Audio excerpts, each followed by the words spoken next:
So that it does bad things to you if you don't pay attention to it. Hard lesson. Pardon? Well, thank God. I don't A think hard lesson. You Yeah. just felt the heat. I don't It's think like that that's- lesson you said Jeremy got. Tell everybody about that. That was interesting. Which lesson? Which one? The electrical one. The electrical? Oh. You talk I while was you're ringing the bell. fixing a light switch. And Jeremy was about 7 or 8 years old. Old enough to know better. And he asked me where I'd gone. Old enough to know better, right? Fixing the light. Fixing the electricity. He said, what's the electricity? So I said, well, it's in the wire. He said, I don't see it. And I said, well, one day you'll touch it and you'll know what it is for the rest of your life. So when my back was turned, he touched it. He started crying. Never believed it. He started crying. Well, I'm sorry, but now you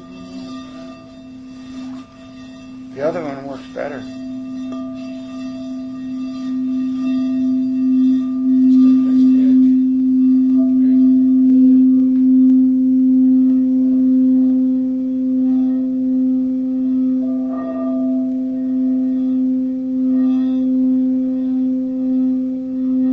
I meant the short one. We already tried it. The short one's easier to work with.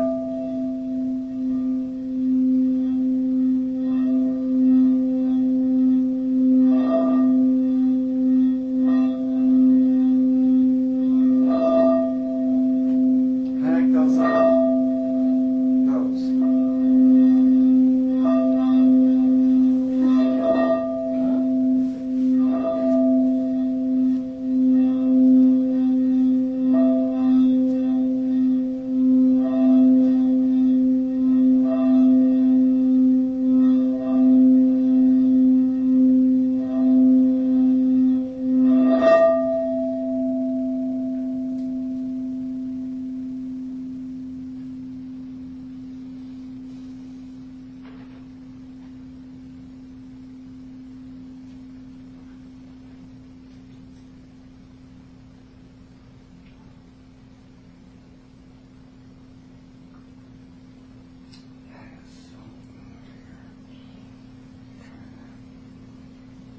That's unbelievable, nectar. Still raining. Huh? It's still raining. Oh, it's running? It's still vibrating? Hmm.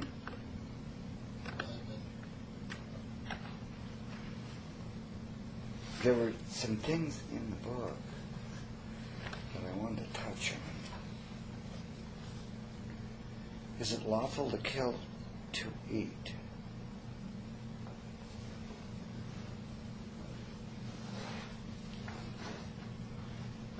A lot of times things are said in metaphors. And it's really interesting how different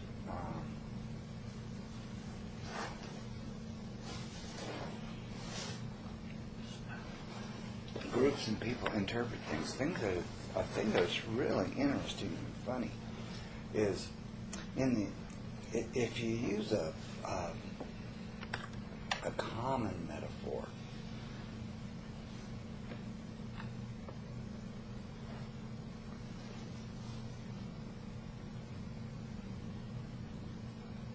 in the word of wisdom, I can't remember exactly how it says, but it says you're not supposed to have any hot drinks. And what else does it say? and wine should be Fruit of the drink- vine, fresh fruit of the vine. Well, Fresh they fruit. changed that because it didn't say that originally in the Word of Wisdom, because they had alcoholic sacraments here in the valley when they were here, when all the That's why Mormons they got. said what they said. They said that wine should be used, be made of your own hand and used for sacramental purposes only. Right, and they I did asked use my wine. My teacher that makes grape juice, you shouldn't use grape juice because he says, well, that means grape juice. I know, and then And I said, well, it's just grape juice is against the word of wisdom. And he got pissed off on the class. right, that because you were questioning. A real interesting thing when I was in the mission field, they were telling us to tell everybody that Jesus didn't drink real wine, that he drank fresh fruit of the vine grape juice. And I thought, I thought it was really interesting. I tried to avoid the topic because the Baptist ministers that you would knock on their door, they would come back and say, "Hey, wait a second." And it didn't make as much sense to me then when they were saying it as it does now, that when you crush grapes, there's naturally a yeast on the skins, and it automatically, as soon as you put it in the bowl or container or wherever you save the grape juice, starts to ferment instantaneously. I mean, does not wait. And they didn't have ice cubes in Jerusalem and in those cities and stuff, and so it was a mean temperature. It got warm, mean by the medium temperature of the area around there, and so the grapes got warm, and they were warm when they crushed them, and so immediately, as soon as and right now, if you take grapes from an area that hasn't been sprayed, a natural area where they don't kill the bacteria or the yeast or anything like that, and you stomp them like they did in those days with their feet. In the old days, they walked on the grapes, and the juice came out the bottom and drained on a little trough like the Mexicans do in Mexico with the tequila. They run a big stone around in a trough, and the donkey pulls it, and it squashes the agave that's been cooked in the oven, and the juice rolls down a little. It's a trough that's lined with stone, but it's so dirty it doesn't make any difference. I mean, it's just outside, and the donkey poops on the sidewalk, but they shovel it up when you're there, and throw. No, they do. They with a shovel and they throw it off to the side if you're there. I mean, it's really neat to see it. I mean, it's so natural. It's really natural. It's really natural, but I think that some of the donkey poop when it hits the ground, splashes into the pit. They throw all these agaves in there, and the juice is going down, and it goes down, and then they take it. In the old days, they used to take before they had rubber tubes and stuff like that, they took terracotta piping and ran it over to the next vat, so that they would, in these vats, the one that I saw the best, I still have the tequila from them, and they're out of business, is that Aura Azul. I got it underneath the sink in the kitchen. Brought it back into the United States. That's where they had a real donkey. Some of the other ones had tractors, little garden tractors, John Deere tractors that pulled the stone around.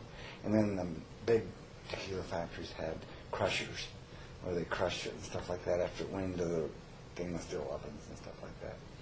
But it was really amazing to see how it was made originally, And these vats were old. The one with the donkey, it's on the bottle. I showed it to some of you guys, didn't I? That Aura Azul bottle shows the donkey. That's the actual. Blue? Is that bottle blue? It's blue, yeah. It has a blue label. It's got sort of like a shrink wrap on it. And the donkey was really there. And they were really doing it. It was like, hey, this is the real thing.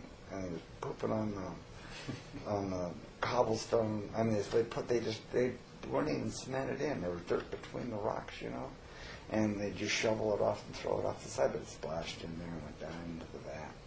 But then they cook it with, they had these big, at that tequila factory they only had 188 barrels of añejo. And we got some of it. And they only lasted 1 year. They were doing it the original way because they couldn't compete. But they were selling it for $3 a bottle in Mexico. And that's what we bought it for there. But if you got that, and if you could taste it, I haven't opened it since we got it back. But if you could taste it here, and then the Mexican government comes around and puts seals on it and stuff like that, and they keep it for 1 year in the seals, and then they come back and allow them to take them off and put it in the bottles and stuff like that. But if you could taste it, I mean, it's so different than any kind of tequila you've ever tasted. It's just amazing. It's the real stuff. But it never made it to the United States because I think it had too much mescaline in it. Or too much donkey poop. No, I think too much mescaline. I think what they've done is they've made them distill it so much and take so much of the actual stuff out of it that the real stuff never gets to the United States. They won't let them import it. You got to be a big manufacturer to get it here. Drive down there? Huh? Or drive down there? Oh, to get it? Yeah, you can go to Mexico and get it. You can go right to the tequila factories where they make it and everything. You can get it there. How much can you haul back with you? 2 bottles if you come in over Texas. Come in California, 1 per person. So that's You import more than that? Nope. Oh, we can, yeah. Oh, yeah? We can import all we want. We got a license. You can make some of the tequila out of it? I would love to do it, but we don't have any money. Right. You have to have money to do that. I mean, you have to have a warehouse to bring it to. You got some money, you know. Pay for trucks to get here to the plant. We don't have any money. We're working on getting the mausoleum done. But you guys can maybe do this someday because we got the license on the wall in there to do it. But you ought to do it. It's really great stuff. But I was thinking back at the time of Jesus, you know, and they're stomping on these graves, and they got the yeast on the skins of the graves, and it starts fermenting 5 minutes after you squash it, and it goes down the little trough, you know, in the gravel pit, stone thing, into one of those jugs, those that they made, and they put little stoppers on them so that the air could flow out of them, and then they drank it. And it was wine, and they drank it before it went bad, before it turned to vinegar.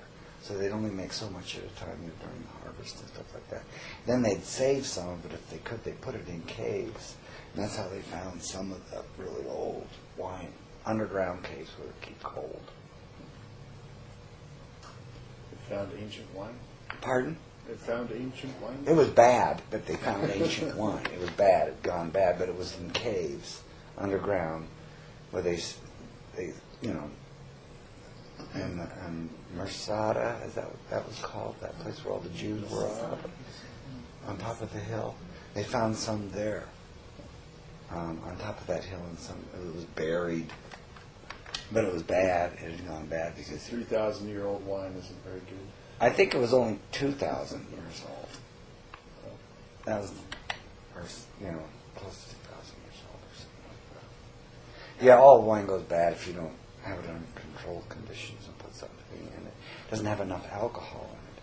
But down there, after they took it out of those big wooden vats, I'm not kidding you guys, these vats were tied together with bronze straps because they didn't have steel or iron. I guess they had iron back then, but they were tied together with bronze straps. And they were made out of the woods down there in Mexico. I don't know what kind of wood they had. And then they took it out of there into these really old copper. There's a lot of copper in Mexico vats, and they had a bonfire underneath it to distill it. They built a fire. I mean, wasn't it? You turn on electricity and stuff like that. Gas? No gas. They put logs underneath there, and they distilled it, and it would come off and go through the coils and stuff. And you could tell that the piping and everything that they had made did not come from the local plumbing store. Does that make sense? Because the vats were really thick copper. I mean, they were like about a ½ inch thick. Unbelievable. And the pipes that came out of everything were really thick. And I don't know how they must have poured them or something like that. What would you think, Al? I don't have a clue how to make tubing. In the old days, I mean, back the winery was originally opened in the 1700s when the Spaniards were there, when they taught them how to distill, taught the Aztecs and stuff how to distill the tequila into making tequila. Originally, they called it maguey, and it's a white juice. And when you first take the juice out of the piña, it's a white juice, and it's really good. It's just pure mescaline and alcohol. The combination of the two. And so most of the people there in those little villages drink maguey because of the mescaline in it and the alcohol. But when they distill it, the mescaline still stays in it, and not as much of it, everything. But anyway, then it goes out of there into a bigger copper vat, and then they draw it off, and they had some really old barrels and stuff there. It was really amazing. But thinking back, Jesus had to be drinking wine, and it's sad that they had a revelation saying that hot drinks and what else? And grape juice. You guys are going to understand what I'm talking about here in just a second. We're getting to the point. And grape juice were bad for you, right? Is that the word of wisdom? Well, it's just grape juice. And everything in moderation, right? Now, the moderation thing I agree with. And the hot drinks I agree with.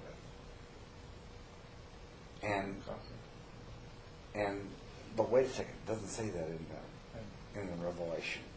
I agree with the Revelation, I disagree with the interpretation. The reason I disagree with the interpretation is they discovered that coffee is the best thing you can drink. Just recently. So hot drinks are bad except for hot coffee? I don't get it. Hot chocolate. Hot chocolate was supposed to be bad for you, but just serve it up. Any type of stimulant, like coffee, bad for you, unless it's cold, and Coca-Cola. But they've discovered that coffee is so good for you. Coca-Cola is good too. Like coffee, not Coca. I drink Coca-Cola all day long. Cocoa? Cocoa, you mean? Yeah, like the bean though, like the pure dark chocolate. Yeah, that's really good for you. Anyway, coffee has more antioxidants in it, like about 21 times than any other vegetable or fruit you can get, which is unbelievable. And caffeine is so good for you if you use it in moderation. I drink a whole pot in the morning. Like 12 cups, which is good when I drink it during as much Coca-Cola during the day with caffeine as possible. Anyway, it's just amazing that they could take a revelation like that and put it on tea, and you get Chinese tea. The green tea is supposed to be one of the best things in the world for you. And coffee now they've discovered has more antioxidants than any vegetable, any fruit, anything you can buy, anything else.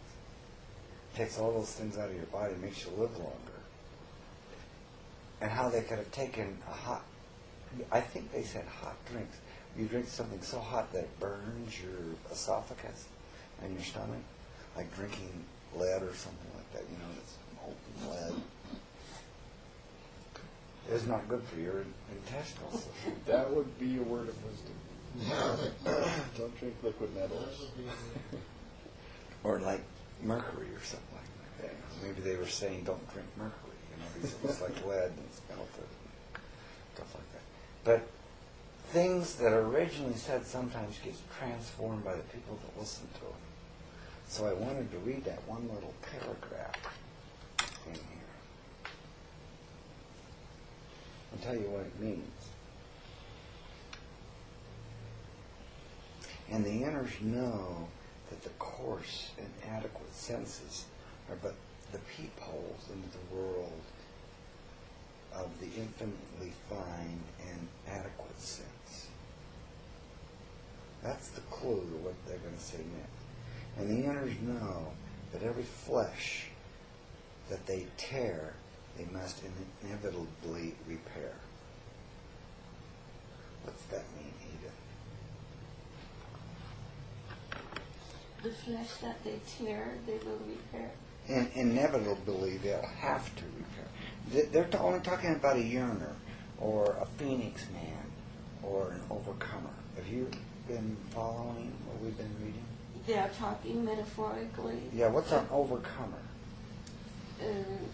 Someone who is going beyond of where they Overcomes the problem. Yeah. Goes beyond. Exactly. What is a phoenix man or woman?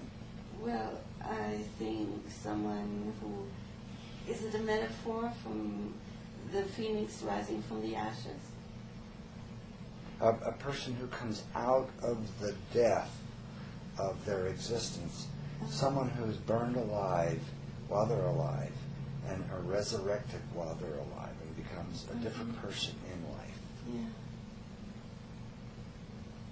There's very few of them. I had it happen to me in 1975. You'll be lucky if you get a chance to do it.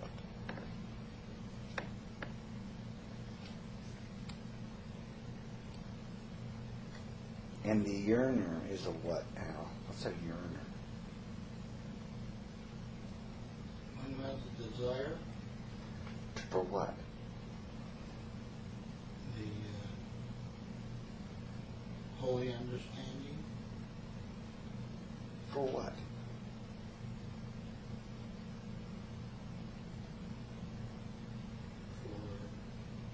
for Power?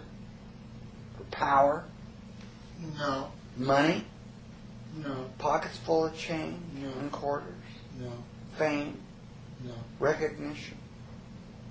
Does anybody happen to get a chance to see the Bob Dylan history Yeah. of Oh, PBS? no, I recorded it though, so that Watch it. I wanted to watch it. Watch it. Is the thing that was very, very, very good is Bob Dylan. There's one guy in there that makes one statement that's very, very true about Bob Dylan. Bob Dylan is not a person. Bob Dylan, he said, got kicked in the butt instead of touched on the shoulder by God, and everything came out of his mouth. He didn't know what he was saying, and still doesn't. He's just a shaman, but he was a shaman for the time, because he never looked for,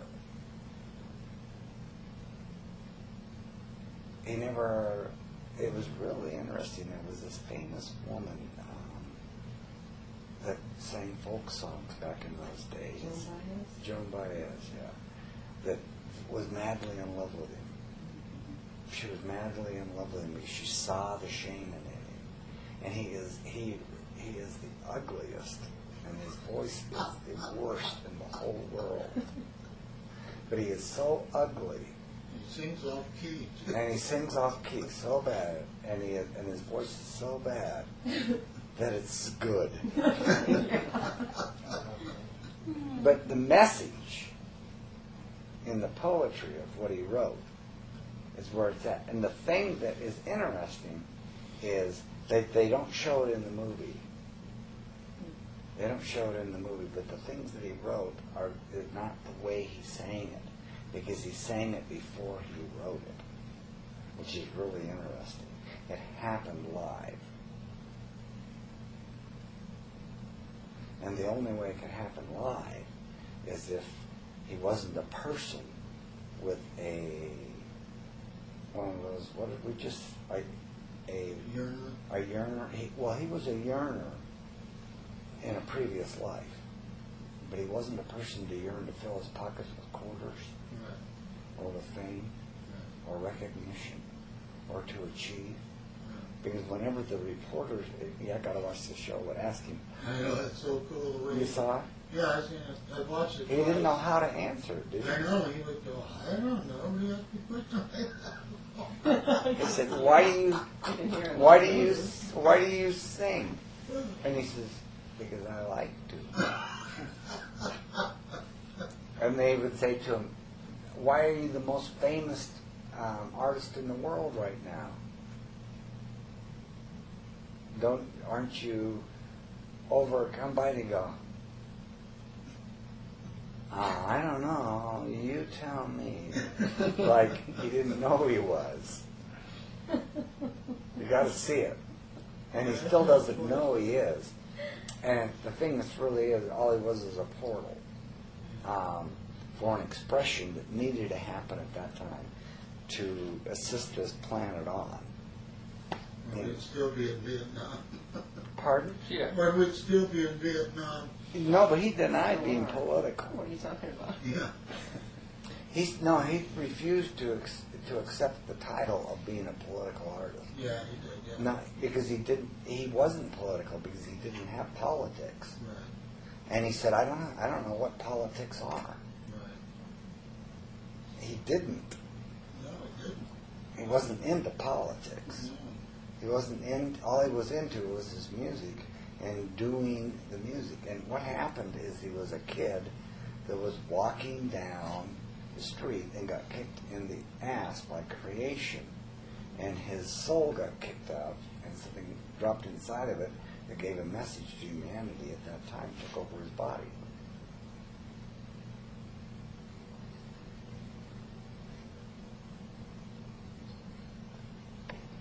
Like the Phoenix Man. That make sense? You sure? Someone who will let their soul go out of their body and let the creation soul come inside. I don't know how to do that. No, I'm just saying, isn't that what a Phoenix Man is? Yeah.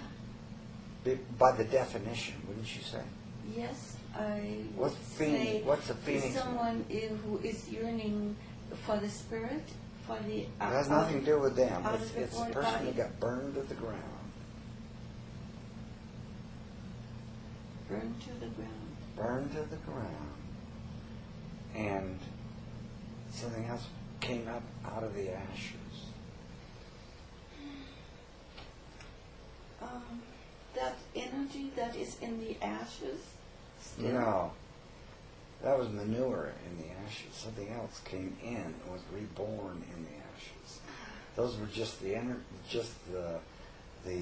particles to allow the new creation to come about. I can't visualize that. Right. That's okay.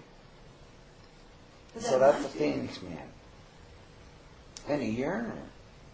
Know that every flesh that they tear, they must inevitably repair. What does that mean, Chris?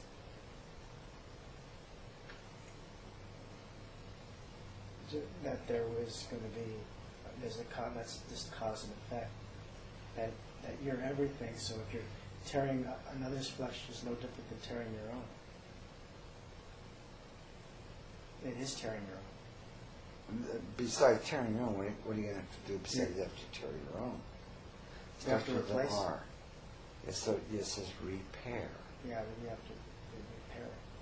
Repair. The damage you've done. So before you repair, you have to surrender to the fact that you did it, right? So if someone put a card in your machine that said that you'd torn someone's flesh, You have to acknowledge that it's true that you did that. you acknowledge, that's the beginning. This is called the systematic level, and you acknowledge it, then what happens? You start to feel your responsibility. Then you go into the what of it. The questioning. Yeah, that's acknowledging question. Then what happens next? Experience. Oh yeah, experience. And so, what's the experience of after you've torn someone else's flesh? What would the experience be? You would have a direct feeling of what that felt like to that person. Oh, you mean your flesh would be torn? You would feel that same. Well, it would actually happen, wouldn't It it? would happen. And then you would Do you understand. wonder why there's wars? Do I wonder, Why are there wars?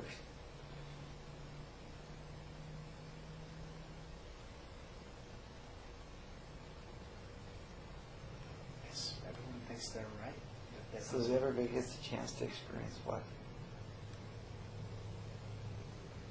that they'll have to repair the flesh they They tell him. They experience the chance to experience what? The tearing of the flesh. Whose flesh? Theirs or yours? There's And yours, right? mine, Torn apart and blown apart, right? yeah. Arms blown off, Yeah. heads blown off, brain blown out. Yeah.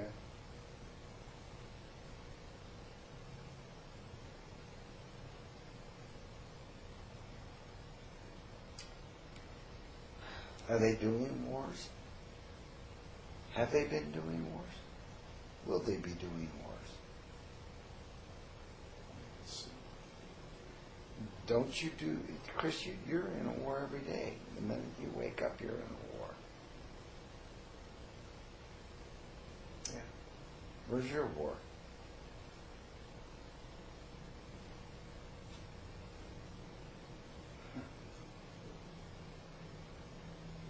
Fear factor.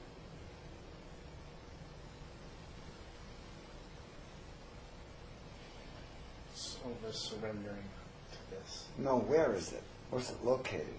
Is it over there in Iraq? Is it down some other place, or where is it located, your war? On my weenie? Huh? On my weenie? No, it's not on your weenie. Or you're getting close. Just take it a little back a little further. Yeah, back that way. Up a little.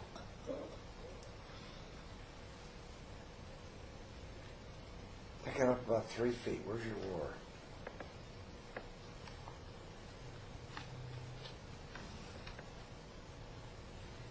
Can you believe he's so stupid?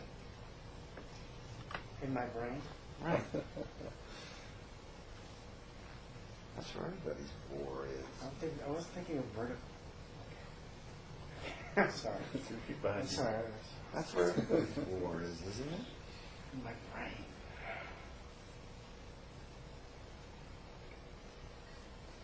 Everybody had an opportunity to see Lenny in his war, didn't they? I know I did. Was he in a war? Ooh. Incredibly. Is Chris in a war? You see him coming here thinking all the time. I mean, he's thinking so much, he's turned gray. Prematurely?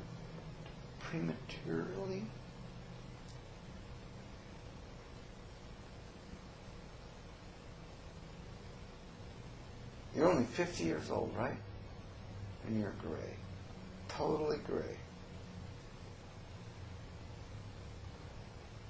You think that has to do with thinking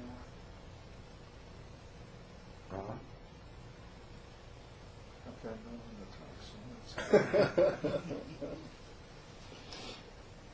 I think that was a yes. Pardon? I think that was a yes. Do you think Alan Martin was gray, was dying, and got all pissed because we told him and we knew he was dying it, and he was gray and didn't want to admit it? He was biting the flesh and refused that he had to repair.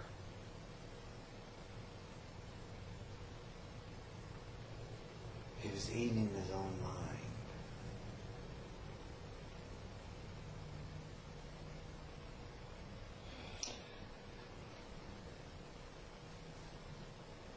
That's why they make you hold a pose in yoga. So you can stop eating your own mind just temporarily. And as soon as you come out of the pose, you can eat some more. Right?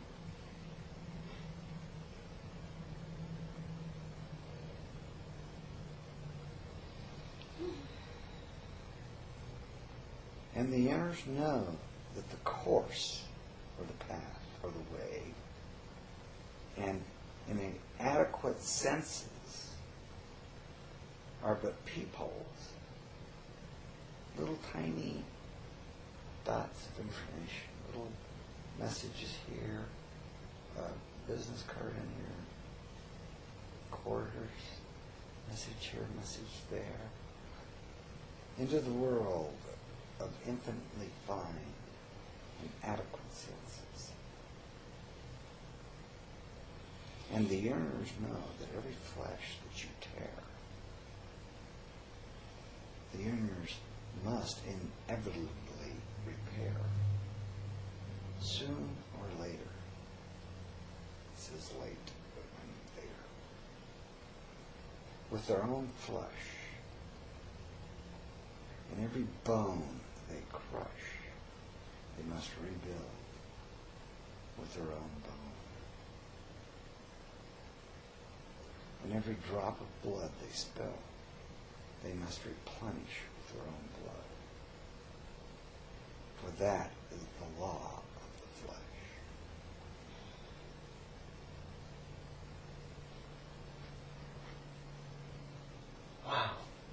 So you've decided to come to incarnation.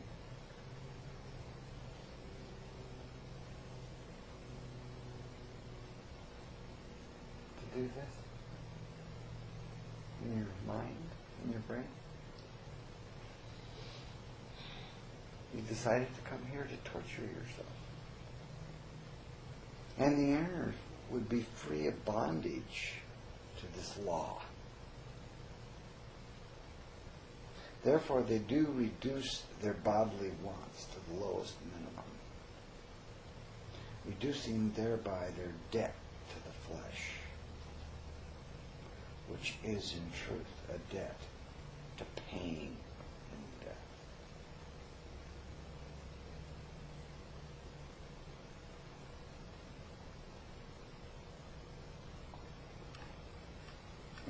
In those few little paragraphs there is centuries of books.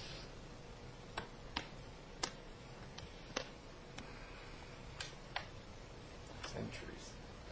An initiate wrote that, I guess.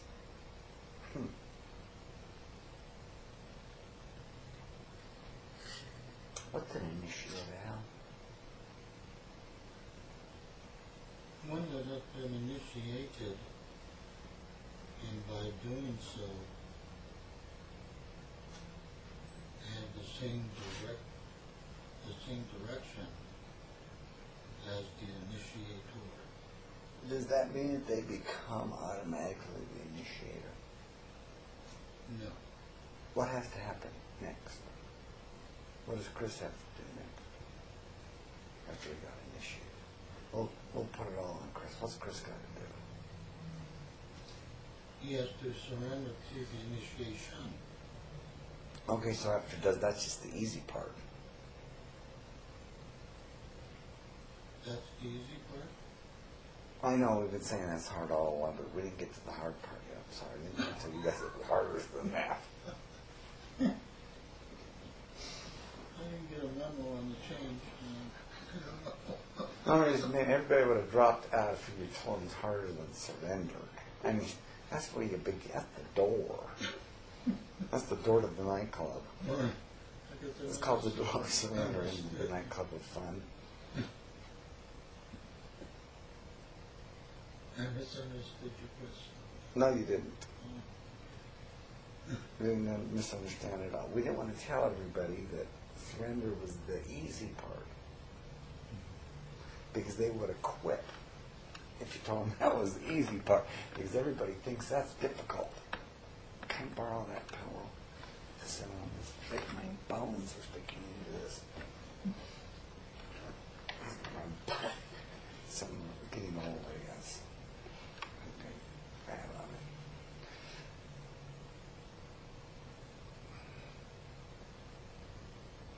Uh-oh. If surrender is the easy part, what happens then? You gotta work. Yeah, but if you can't surrender, how are you going to work?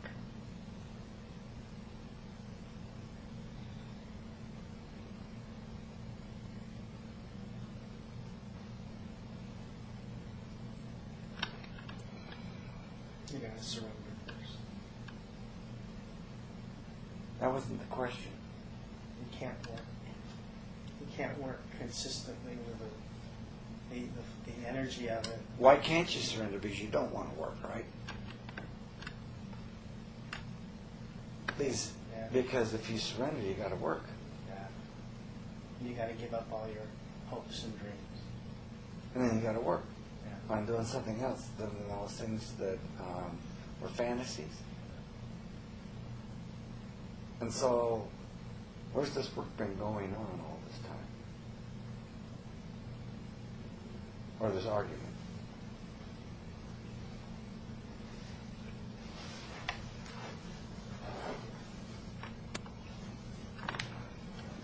With me personally, Yeah, with you and everybody else.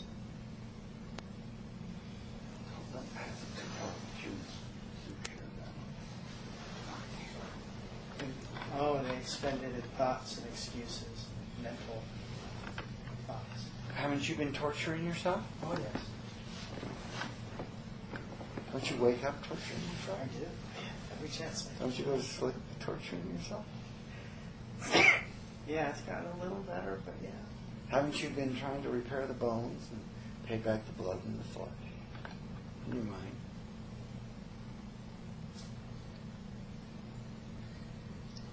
Or finding reasons why not to?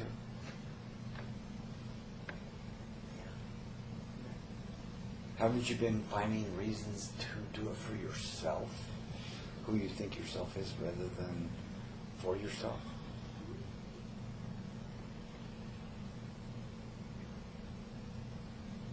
Because remember, if you do it for yourself, there's only one person. But if you do it for yourself you think you are, there's lots of those. Because all of those are ready to get the quarters out of the bucket. Or get something that will make them famous, or powerful, or wanted, or needed, or comfortable, or with something.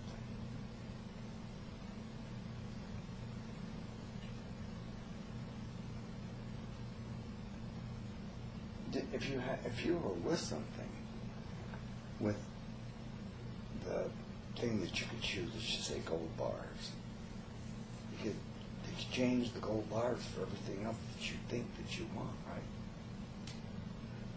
If you had enough gold bars, if you had this room full of gold bars, pure gold, what could you exchange it for? All the things that money can buy. Can it take away those things in your mind? No. It can't? Why not?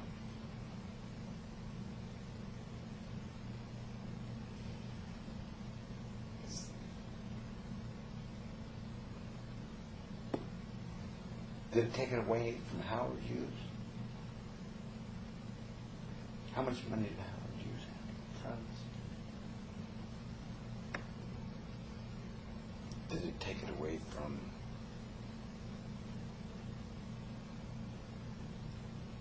Bill Gates?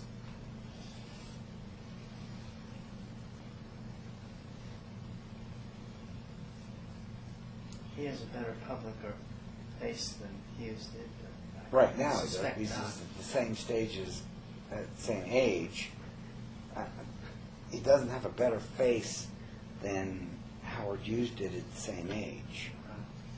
Howard Hughes was really, I mean, he was rocking and rolling with all the Hollywood people.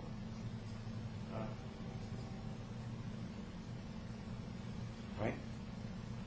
At that age. Or better fix. Had a better face than Gates has right now. Because Gates got more money than Howard Hughes had.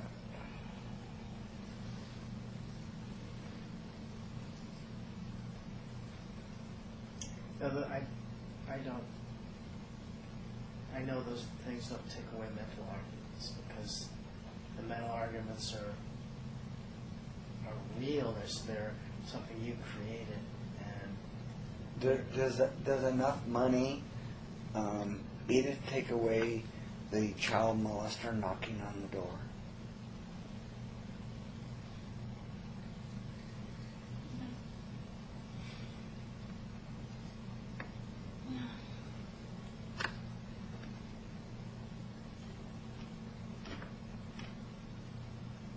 Does enough money take away the hole in the wall to escape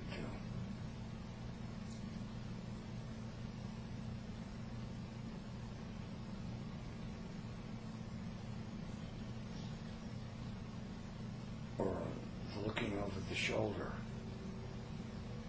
see how close it is. No, doesn't take that away. It didn't take it away from John Gotti, did it?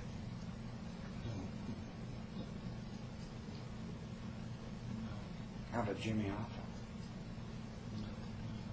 Didn't take it away, did it? Even though a good face looked good, right? Didn't take it away, did it? It did, facially. But every once in a while the face came through, right? Yeah, You saw the real face. yeah, Did you see the real face? yeah. The face of terror that's always there, that it has a mask on it. Yeah.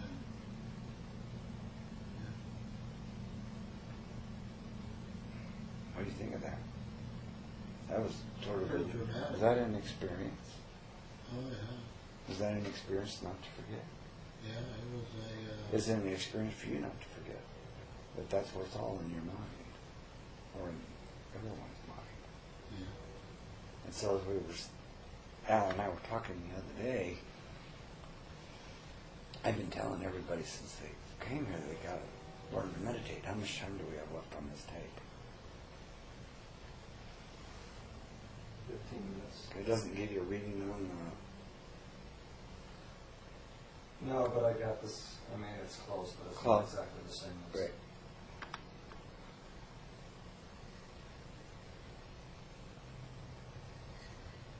Why would you want to meditate, Chris? In the format of this discussion of the Phoenix Man, the Overcomer, the Yearner, the face, the attention. Why would you want to meditate?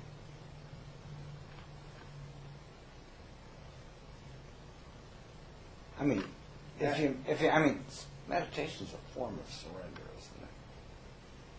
It's like, yeah, it's, yeah, That's the easy part. The surrender. I'm sorry I got to this point and had to wait this long, you guys, to tell you the surrender was the easy part. And it'll get more difficult from here on. Because then you gotta be burnt down to the ashes and rise out of them and be reborn. Spiritually or physically? Both.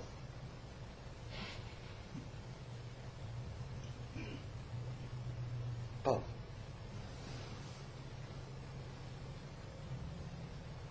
Yeah.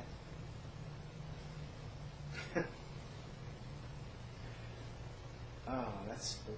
Okay, but it's true. It's spooky, but it's true. Well, it is Halloween. Yeah, it is. That's what I was going to say. You just read my mind. And thank you for not putting the Halloween guys on there. I like the leaves falling better. Because sometimes, in our business here, people interpret the Halloween thing a little wrong. They want to do a Halloween show on us. The mummies, Because I've had a lot of calls already. Let's do a Halloween show, Every time this year I get calls. We had one guy that we wrote back that definitely said they wanted to do a Halloween show. This last summer, remember? And they refused to sign the document because they wanted to do it during Halloween. Yeah, I remember that one? Yeah. Who was that? I can't remember. Somebody but I from remember that someplace. And we told him to fuck off. Do your Halloween show on somebody else. We're not doing a Halloween for you. What about those suicide bombers? Are they burning up their body and mind, surrendering completely to go on the other side?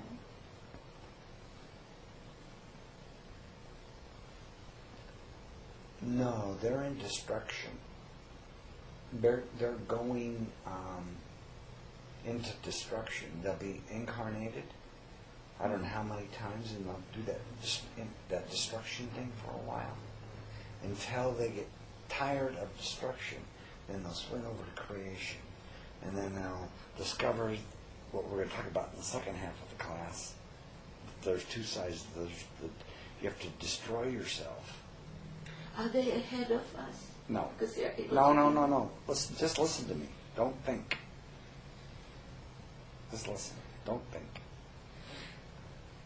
They're in destruction, and they'll do that a lot of times until they discover creation, and then they'll join the two together, like discovering your male and female side, and they'll become one. Then they'll discover there's only one person, and they're that person. Then they'll discover that they've been doing that to themselves. Then they'll discover that they've got to surrender. then they'll discover after surrender that it gets hard and they got to learn to meditate. After they start meditating, then they get to do the repair and put back all the bone and the blood and the flesh of all the mental destruction they've done to the one person. There is only one person. I know. You guys got to see Bob Dylan. You won't believe it. It's the same story, but in a different age. I'm so glad you brought. I've adored him for so long. I'm really glad you brought that. I heard him right after all this happened to me. I said, "Oh yeah, that is one of the things for this age happening. It's happening everywhere, but only certain people get it." And the thing that was so sickening about the whole show was Joan Baez was so close to him, she wanted to turn it into a love thing, and her be loved by him. And he made a song out of it that she sang, and she stole the song and made millions of dollars off of it. And but he didn't care. He says, "Oh, that's okay." He wrote the song at her house on a typewriter, and she stole the song and sang it and recorded it, and it became #1 hit. She's still making millions of dollars of it. It's called Love. And they were riding down the street in a car together, and he heard the song on the radio, and he says, "God, that's a beautiful song that you're singing." He says, "You fucker, you're the one that wrote it, and I stole it from you." But he didn't care. Because he wasn't singing his message for money. But the thing that's so funny about the reporters, they could not get over it. They still haven't today, even to this very moment, that it wasn't a thing to be recognized for, that I've achieved, that I'm recognized, now that I can be I'll be recognized. He was humble and they couldn't deal with it. No, he didn't. He's not humble. Well, he wasn't egotistical. He's not egotistic. He's not anything. He's nothing. It's just not there. He's not there. There's no one there. No one's home. You can knock on his door. No one's home. Giving up his desires. No one's home. No one's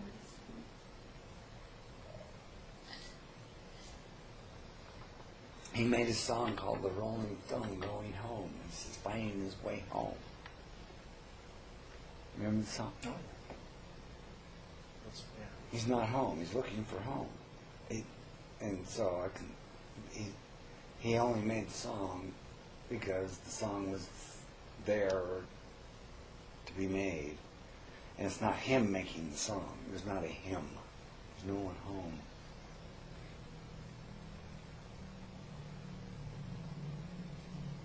There's not a text that you write before the class. There's no one home. It's not a prepared message. It happens out of the nothingness. There's no one home.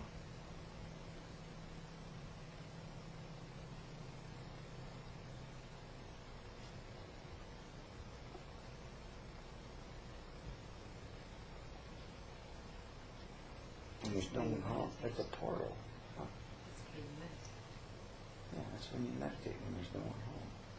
And then no one's home. And so I was going to try to talk the few of you that are left that are coming around here into meditating. Please. Please. To meditate.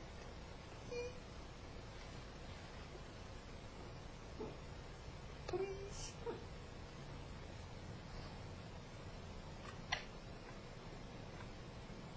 Not for 3 minutes before you go to work. Or every 15 years. Well, when you're in distress,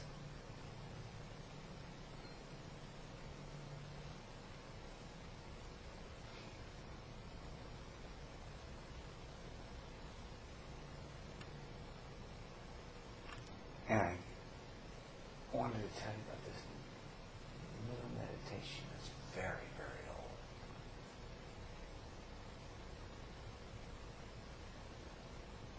It's very, very old meditation. It's a new meditation because it's so old. It's got to be new.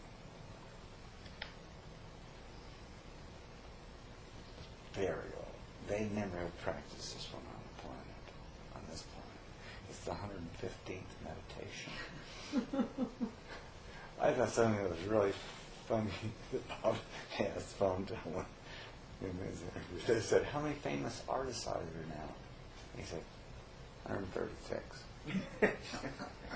And he says, are you sure there's 136? He says, no, maybe 142. Yeah. It was such a stupid question. It's funny how the reporters sound the same in that. Today, as Yeah. they did then, They it's the sound same exactly story. the same. They ask him the same questions. They wanted him to say something very profound or something like that. Nothing to say. And There's no one home. it was so funny the way he responded. And so this meditation is so old that it's the newest meditation that you could ever hope for today. And that's why it's so powerful.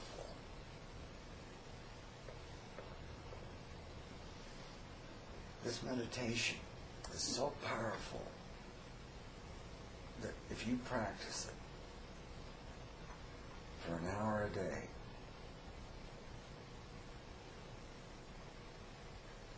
there's no way in the world that you won't get it in this lifetime. And some people would call it sort of a strange meditation word, but it's really an old one. It's called transvesticism. And what are you ready? Vesticism. Vestiacism? And that's the cliffhanger we'll leave for the second half. Oh my Stay God. tuned. Oh my God. 3 minutes, and we'll come back and we'll talk about it. And we'll see who's here, okay? Oh my Is that going to be in God. the book? If you guys want to put these things in a book, it would be great. I think it would be great if we had some 32 authors with lots of money. Really? They could edit them, and we could make lots of books and you guys could sell.